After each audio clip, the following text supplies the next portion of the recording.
રાધે રાધે દોસ્તો। વૃંદાવનના પ્રસિદ્ધ સંત શ્રી હિત પ્રેમાનંદજી મહારાજ તેમના સત્સંગમાં વારંવાર કહે છે કે કળિયુગમાં ઈર્ષા એ સૌથી મોટો પાપ છે।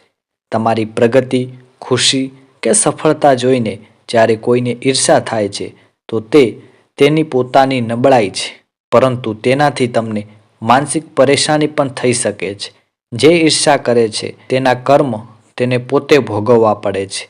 તમારે ફક્ત તમારું મન શુદ્ધ રાખવાનું છે। આવો જાણીએ પ્રેમાનંદજી મહારાજ પાસેથી જો કોઈને આપણી ઈર્ષા થાય તો શું કરવું જોઈએ? માફ કરો અને દયા કરી દો। પ્રેમાનંદજી મહારાજ કહે છે કે જે બળે છે તે પોતે આગમાં બળે છે।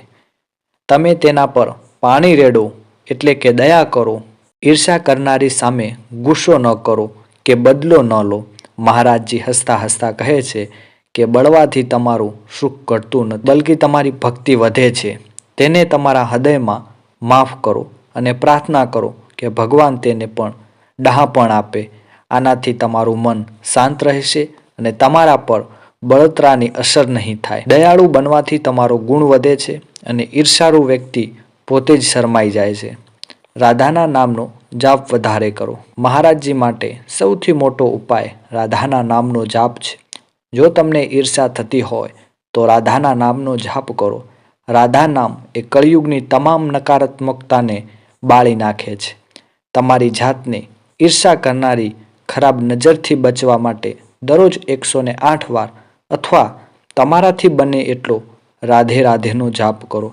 મહારાજજી કહે છે કે રાધાના નામનું શરણ લેવાથી કોઈ ખરાબ નજર, ઈર્ષા કે દુષ્ટ શક્તિનો કોઈ પ્રભાવ નહીં થઈ શકતો। રાધા નામનો જાપ કરવાથી મનમાં એટલી શક્તિ આવે છે કે બીજાની ઈર્ષા તમને સ્પર્શી પણ નહીં શકે। તમારી સફળતા પર ગર્વ ન કરો। પ્રેમાનંદજી મહારાજ પ્રમોશન મેળવવા માટે અભિમાન ન કરવાની સલાહ આપે છે। રાધા કૃષ્ણની કૃપાથી બધું થાય છે, તમે જ કારણ છો। તમારી ખુશી કે સફળતાનો મોહ ન રાખો, નહીં તો ઈર્ષા વધી શકે છે।